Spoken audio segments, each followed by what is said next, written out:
पुत्र और प्रजा की रक्षा के लिए अद्भुत साहस दिखाया।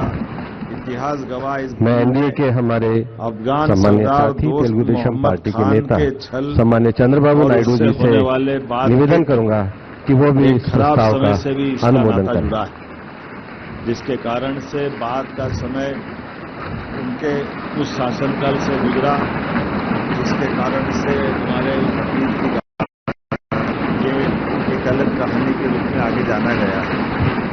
लेकिन ये बात भी सही है कि यहाँ उस काल के बाद ही लगभग 11 साल का सिंधिया ऑनरेबल शासनकाल भी प्राइम रहा मिनिस्टर ऑफ है। इंडिया,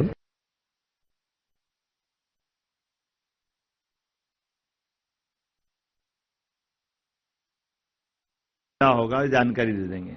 लेकिन अभी हम वापस कैबिनेट में आते हैं। कैबिनेट के लिए आज का दिन कई कारणों से बहुत महत्व का है।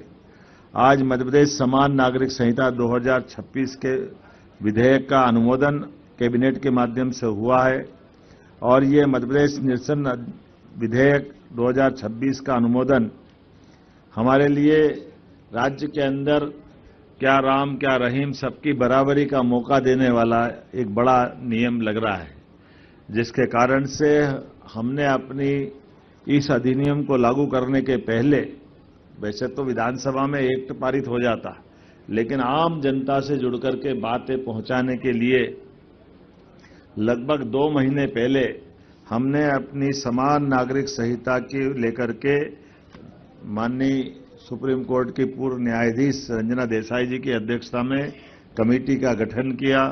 कमेटी के गठन के माध्यम से हमने अपने 51 जिलों में जन परामर्श बैठकें संपन्न की। 10 संभाग में वो बैठकें हुई और भोपाल में भी राज्य स्तरीय परामर्श हुआ। राज्य स्तरीय परामर्श में भी सभी राजनीतिक दलों के साथ, विविध हमारे धर्म के या अलग अलग सामाजिक क्षेत्र के संगठनों के साथ सबसे विस्तार से चर्चा हुई, उनसे बातचीत भी हुई। और जैसा कि मैं आपकी जानकारी में है, जब हमने राजनीतिक दलों को बुलाया तो उसमें आप पार्टी, कम्युनिस्ट पार्टी सारे लोग आए, लेकिन नहीं आए तो कांग्रेस के लोग नहीं आए। पता नहीं कांग्रेस के लोगों को ये इस हिंदू मुसलमान के वोट में क्या दिखता है। उनके लिए एक देश एक निशान एक प्रधान पे सदैव दुविधा रहती है। कोई बात नहीं, उनकी वो जाने, हमारे लिए तो आगे बढ़ने का मौका है। हमने जब अपने सभी धर्मों की समानता के लिए आगे बढ़ने का संकल्प किया, और ये भी उल्लेखनीय है कि जब रिपोर्ट सबमिट हुई और जानकारी आई तो उस जानकारी के रिकॉर्ड में एवरेज 80% से ज्यादा मुस्लिम बहनों ने इस नियम को लागू करने के लिए पक्ष में बात कही। ये भी हमारे लिए उल्लेखनीय है कि रिकॉर्डेड आंकड़ा 76% का है, लेकिन एवरेज 80% मुस्लिम बहनों ने कहा कि एक समान कानून लगना चाहिए, और 40% मुस्लिम भाइयों ने भी कहा है। नामजद भी आकर के बैठकों में इस बात को कोट किया कि ये हमारे लिए कानून लगना चाहिए। कई लोगों ने उनसे प्रश्न भी किया कि आप इस पे समर्थन कैसे दे रहे हैं, तो उनने खुलकर कहा कि हमारी भी माताएं बहनें हैं, हमारे लिए भी हमारी बहनों की जिंदगी को, अगर हिंदू भाई बहनों की बहन की जिंदगी इस एक्ट से सुरक्षित होती है तो मुस्लिम भाई बहनों की बेटियों के साथ क्यों अन्याय होना चाहिए।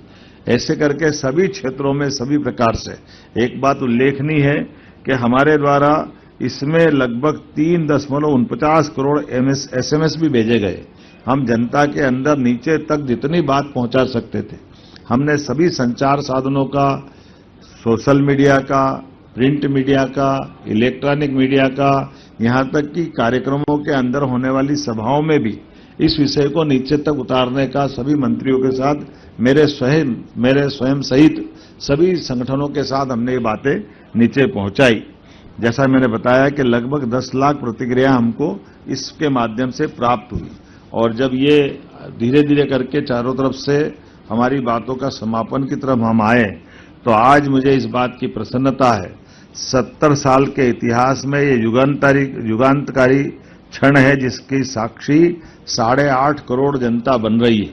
जब हम मध्य प्रदेश की धरती पर समान अधिकार, समान अवसर, समान नागरिक, समान न्याय के स्वर्णिम चतुर्भुज के उदय की तरफ बढ़ रहे हैं। आज मध्य प्रदेश की कैबिनेट ने समान नागरिक संहिता विधेयक 2026 को सहर्ष सर्वानुमति से स्वीकृति प्रदान की है। मैं हमारे सभी माननीय मंत्रिमंडल के साथियों के साथ आप सबको भी बधाई देना चाहूंगा। इस विधेयक को 20 जुलाई 2026 से प्रारंभ हो रहे विधानसभा के सत्र में रखने के लिए हमारी कैबिनेट की अनिवार्यता की बाधा या उसकी मदद से हमने इस दिशा में आगे कदम बढ़ाया है। ये बात सही है कि भारतीय संस्कृति में समानता का भाव सर्वे भवन्तु सुखिनः सर्वे सन्तु निरामया ये वेद वाक्य के उद्घोष के साथ होता आया है। हमारे लिए समानता भारतीय संस्कृति का, भारतीय संस्कारों का सदैव अभिन्न अंग रहा है। ऋग्वेद में भी कहा गया है, हमारे संकल्प समान हो, हमारी सोच समान हो, हमारी संवेदना समान हो, ताकि हम सब एकता, समरसता और सद्भाव के प्रतिमान स्थापित करें। माननीय प्रधानमंत्री जी ने भी 2047 के विकसित भारत के निर्माण के लिए जो उद्घोषित वाक्य है जन जन की जुबान पे चढ़ा हुआ है, सबका साथ, सबका विकास, सबका विश्वास, सबका प्रयास, ये जो बात है, ये मंत्र है, ये ही इसकी पहली शर्त है कि समाज में बिना किसी भेदभाव के सबको अपना अधिकार मिले और कानून सभी के लिए बराबर रहे। मुझे इस बात की प्रसन्नता है, जब परमात्मा और प्रकृति इंसानों के बीच भेद नहीं करती तो ये भेद करने का अधिकार आखिर आया कहां से। मैं संविधान निर्माता डॉक्टर बाबा साहब भीमराव अंबेडकर के चरणों में भी नमन करता हूं। संविधान के अनुच्छेद 14 और 44 में समान नागरिक संहिता समान अधिकार एवं समान अवसर का मार्ग प्रशस्त करती है। माननीय प्रधानमंत्री जी श्रीमान नरेंद्र मोदी जी के नेतृत्व में हमने संकल्प लिया है कि हम ऐसा कानून लाएंगे जिसमें राम, रहीम, रविंदर और राबिन सब एक समान हो। मुझे बेहद प्रसन्नता है, डॉक्टर श्यामा प्रसाद मुखर्जी द्वारा दिया गया ऐतिहासिक नारा एक प्रधान, एक निशान, एक विधान मध्य प्रदेश की धरती पर साकार होने जा रहा है। समान नागरिक संहिता की तैयारियों के संबंध में केवल आपको संक्षेप में बताना चाहूंगा। समान नागरिक संहिता वर्ष 1961 में पहली बार गोवा राज्य में लागू हुई थी। उसके बाद 2025 में उत्तराखंड, 2026 में गुजरात और तत्पश्चात असम की विधानसभा में इसको पारित करने की पहल हुई है। दिनांक 27 अप्रैल 2026 को माननीय न्यायमूर्ति रंजना प्रकाश देसाई की अध्यक्षता में 7 समिति सदस्यों का गठन किया गया था, जिस समिति में प्रतिष्ठित शिक्षाविद, कानूनविद, सामाजिक कार्यकर्ता, प्रशासनिक अधिकारी सभी कुछ सम्मिलित हुए थे और प्रचलित कानूनों का अध्ययन किया गया। समान नागरिक संहिता के अन्य राज्यों के मॉडल का भी अध्ययन किया गया। जन परामर्श बैठकों का आयोजित कर सभी हित पक्षों से सुझाव भी लिए गए। जन परामर्श हेतु एक पृथक वेब पोर्टल तैयार करके 22 मई 2026 को इसको पब्लिक में लॉन्च किया गया है। महत्वपूर्ण आंकड़े, जैसे मैंने बताया कि लगभग 3 करोड़ 49 लाख एसएमएस हमने जनता के बीच दिए हैं। समिति को वेब पोर्टल पे लगभग 10 लाख, एक्चुअल संख्या देखो तो 9,58,675 सुझाव प्राप्त हुए। जन परामर्श के लिए जिला स्तर, राज्य स्तर पर 50 से अधिक बैठकों का आयोजन किया गया। बैठकों में 1,134 से अधिक सुझाव प्राप्त हुए। सुझावों का संख्यात्मक सार इस प्रकार से 93.54 93.54% नागरिकों ने इस प्रदेश में समान नागरिक संहिता लागू करने का समर्थन किया। लगभग 94% लोगों ने इसका समर्थन किया, ये उल्लेखनीय है। 92.20 अर्थात 92.20% नागरिकों ने माना कि सभी समुदाय में महिला और पुरुषों के लिए समान कानून होना चाहिए। 91.32 लोगों ने माना कि समान नागरिक संहिता से भेदभावपूर्ण तलाक कानूनों को समाप्त करना चाहिए, जो कि एक लिंग की दूसरे को अधिक लाभ देने की दिशा में गलत कदम उठाती है। 92.66 लोगों ने इस बार भी सहमति दी है कि सभी समुदायों को महिला और पुरुषों की संपत्ति में भी समान अधिकार मिलना चाहिए। ये सभी प्रकार से अलग अलग क्षेत्रों को जोड़ करके इसमें बात रखी गई है। 90.96% लोगों ने माना कि व्यक्तिगत कानूनों के कारण नागरिकों को कानूनी जटिलताओं का सामना करना पड़ता है, इसलिए इससे मुकाबला करने के लिए एक समान नागरिक संहिता लागू करना चाहिए। 86.78 मतलब 86.78% लोगों ने कहा कि समान नागरिक संहिता को मौलिक अधिकारों का उल्लंघन किए बिना लागू किया जा सकता है। कुल मिलाकर के दोबारा मैं परसेंटेज नहीं दोहराऊंगा, ये फिर वापस लंबी कहानी हो जाएगी, लेकिन समान नागरिक संहिता इसके जो 4 महत्वपूर्ण पिलर्स है, ये चारों पे मैं बात करना चाहूंगा। विवाह इस राज्य में इस नियम के बाद एक ही लागू होगा, दूसरा विवाह निषेध माना जाएगा।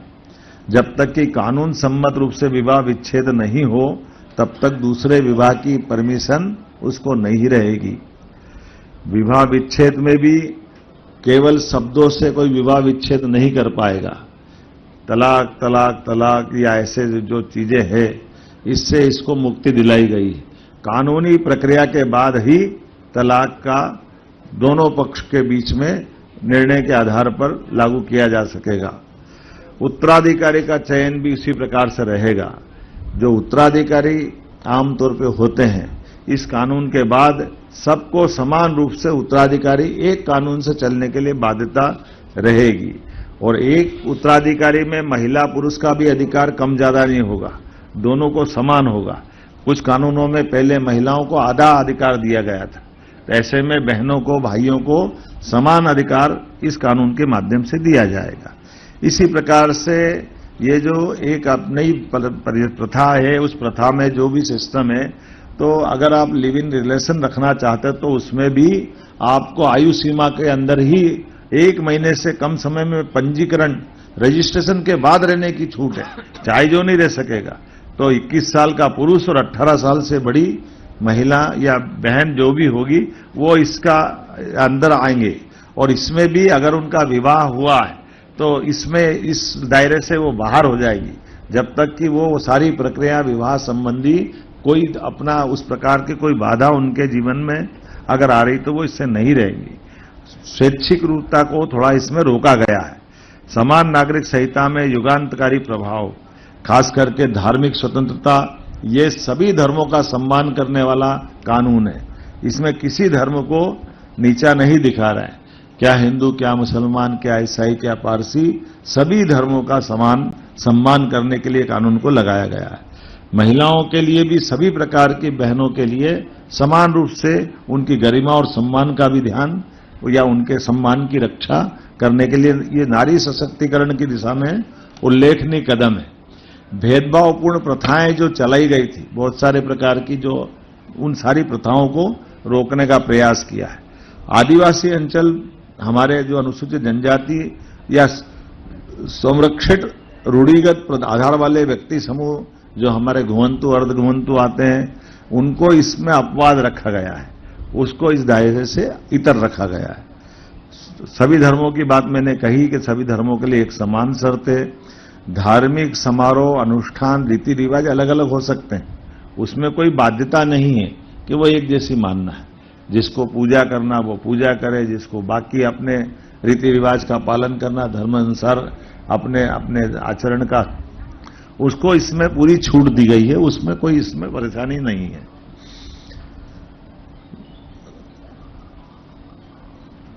विवाह की न्यूनतम आयु सभी के लिए 21 वर्ष है, महिलाओं की न्यूनतम आयु 18 वर्ष है। इससे वो जो गलत प्रथा थी, यौवन आधारित अलग अलग आयु में विवाह की जो प्रथा थी, वो विवाह की प्रथा को प्रतिबंधित किया गया है। विवाह के लिए रजिस्ट्रेशन सबका होगा। अब ये हम सब गौर करें, विवाह का पंजीयन पंचायत से लेकर के नगरीय निकाय तक, ग्रामीण स्तर में, शहरी स्तर में रजिस्ट्रेशन अनिवार्य रहेगा। एक जीवन साथी के रहते हुए दूसरे जीवन साथी दूसरा विवाह करने की परमिशन नहीं रहेगी, मैंने पूर्व में उल्लेख किया है। ये इस तरह की चीजों को अपने यहां रोका जाएगा। न्यायालय के बाहर विवाह विच्छेद नहीं किए जा सकेंगे। पुत्र पुत्रियों को समान अधिकार की बात मैंने पहले कर दी है। महिलाओं को संपत्ति में भी हस्तांतरित उसी प्रकार से होंगी जैसे पुरुष को होती है, इसमें कोई अंतर नहीं रहने वाला है। ये बाकी तो बातें हो गई। यदि व्यक्ति, कोई विवाहित व्यक्ति लिव इन संबंध बनाता है तो 5 साल तक की सजा होगी उसको। ये हमने कठोरता से लागू कराया है, इसमें छूट नहीं है। न्याय सबके लिए समान है, अधिकार सबके लिए समान है, अवसर सबके लिए समान है। और यही संविधान निर्माताओं का सपना है, ये हमारी सरकार का सपना भी है। मैं मान के चलता हूं जब इतना अच्छा नियम, इतना अच्छा कानून बना है तो सभी राजनीतिक दलों से आग्रह करता हूं कि वो अपने दलगत राजनीतिक नुकसान नफे के बजाय प्रदेश की जो जनता की बेहतरी के लिए साथ आकर सामाजिक समरसता, महिला सम्मान, राष्ट्रीय एकता के प्रतिबिंब इस कानून को लागू करने में पुरजोर समर्थन दे, ये मैं आपके सबके माध्यम से सबसे अपील करना चाहूंगा। इस कानून को लाने का लक्ष्य विभाजन को विश्वास में बदलना, अन्याय को सम्मान में बदलना, सुझाव लेने के दौरान मिले गए सुझावों पर या जन समर्थन से मुझे इस बात की प्रसन्नता है, हर वर्ग, हर धर्म, हर समुदाय के लोगों ने अपने अपने तय इस विधेयक का पुरजोर समर्थन किया है। अंत में समिति के सभी सदस्यों का, विधेयक से लाने जुड़े वाले सारे अमले का और प्रदेश की जनता जनार्दन का मैं आभार मानता हूं। एक मिनट, ये मेरा एक विषय हुआ, अभी दूसरे बाकी है। तो ये अभी एक विषय, एक समान नागरिक संहिता का पारित हुआ है। अब इतनी देर में सब दूसरे पे भी बोलूंगा, लेकिन कोई बात नहीं। अब की थोड़ी सी ऐसा लग रहा है कि अपना इसको समेटना पड़ेगा। हमने अपने व्यापार व्यवसाय के साथ सभी क्षेत्रों में सरलता से सभी गतिविधि को संपादित करने के लिए बिजनेस के लिए ईज ऑफ डूइंग बिजनेस विधेयक 2026 को भी पारित किया है। ये हमारे लिए एक छत के नीचे सभी प्रकार की अलग अलग प्रकार की स्वीकृतियों को लाते हुए सरलीकृत रूप से उल्लेखनीय यह है कि नीति निर्माता के मामले में पॉलिसी के आधार पर राज्य में शासन करने के लिए मध्य प्रदेश देश भर में नंबर 1 का राज्य है। सबसे पहले इसमें चल रहा है, जो भारत सरकार के सभी सुझावों का सरलीकृत रूप से तुरंत लागू करने वाले राज्यों में से हमारा राज्य मध्य प्रदेश शामिल हुआ है। अग्निशमन आपातकालीन विधेयक 2026 भी हम सदन में रखने वाले हैं। आज ये भी हमने पारित किया है। आज कई प्रकार की अग्निशमन की कई घटनाएं बढ़ती जा रही है अलग अलग प्रकार से। उसमें सब में विचार करते हुए बहुत सारे विभागों को समेकित रूप से जोड़ते हुए इसमें आपातकालीन सेवाओं के साथ अग्नि घटनाओं को रोकने के लिए जो कानून सम्मत हो सकता है या भविष्य में इसको कैसे हम और कंट्रोल करें। निजी विश्वविद्यालय संशोधन अधिनियम 2026 को भी आज पारित किया है। आयुर्विज्ञान विश्वविद्यालय और धन्वंतरी स्वास्थ्य विश्वविद्यालय अधिनियम 2026 भी हमने आज पारित किया है। उल्लेखनीय है कि हमारे पास पहले केवल एक मेडिकल यूनिवर्सिटी थी, अब इसको हम तोड़ करके 2 में जा रहे हैं।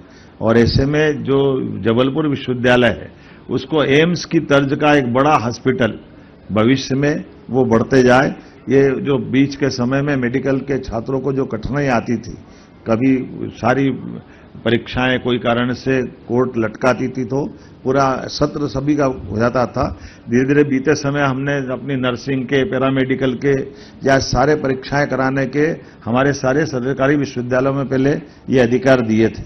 अब धीरे धीरे करके हम इसमें और आगे बढ़ रहे हैं। राज्य बहुत बड़ा है, ऐसे में एक विश्वविद्यालय की कठिनाई होती है तो यह 2 में जा रहा है। आगे जाकर के इसके और भी भविष्य में इस तरह से बढ़ेंगे।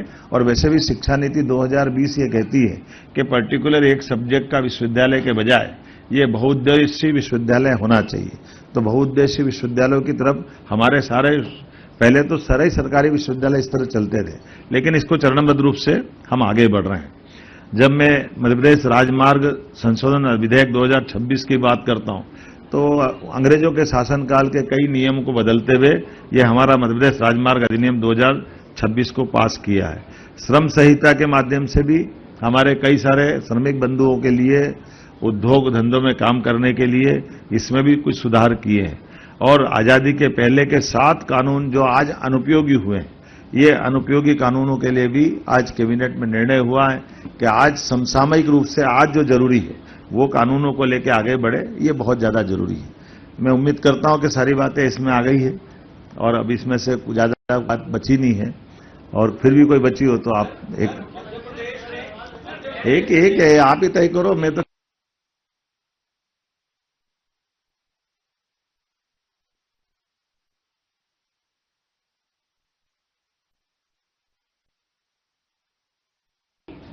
हमारे लिए यशस्वी प्रधानमंत्री के नेतृत्व में समान रूप से जनता के हितों को कई सारे प्रकार से लागू करने का जब निर्णय किया जा रहा है, ऐसे में उन सुधारों के सिलसिले में हमारी तो जनसंघ के जमाने से एक देश एक विधान एक प्रधान, डॉक्टर मुखर्जी ने हमारे राजनीतिक दल का उदय इस सिद्धांत है। मुझे इस बात की प्रसन्नता है, आज वो फलीभूत हो रहा है। हमारा राज्य एक विधान से चलने के लिए संकल्पबद्ध हो रहा है।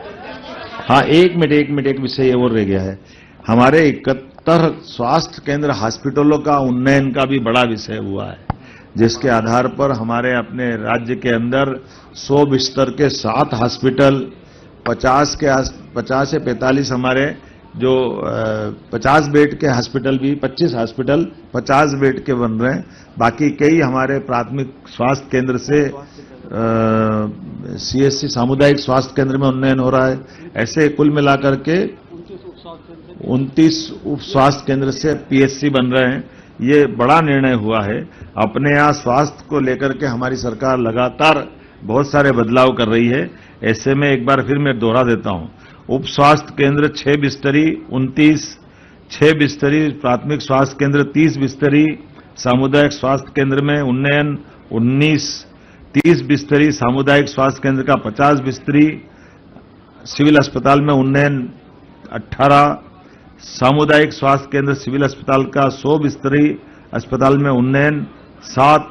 इस प्रकार से 73 हॉस्पिटल खोले जा रहे हैं, जिसमें हमारा सब मिलाकर 2 माइनस कर दो 71, उसमें चित्रकूट जैसा स्थान भी धार्मिक दृष्टि से जहां 100 बेड का हॉस्पिटल खोल रहे हैं। ऐसे हम सब मिलाकर के एक एक करके इन सारे क्षेत्रों में समान रूप से आगे बढ़ रहे हैं। सर,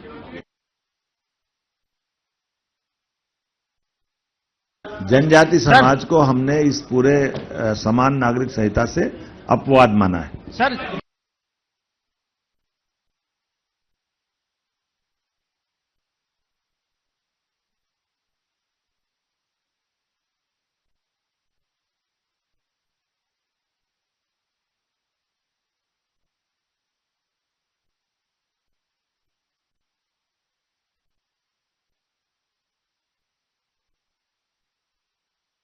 बोला ना मैंने, आदिवासी समाज को छूट है। अरे भाई, भारत सरकार के जो संविधान सम्मत नियम है वो भी तो लगेंगे ना, हमको तो मालूम नहीं है। अभी तो हम ये एक समान कानून लगाने की तरफ जब बढ़ रहे हैं। विजय तो जी आप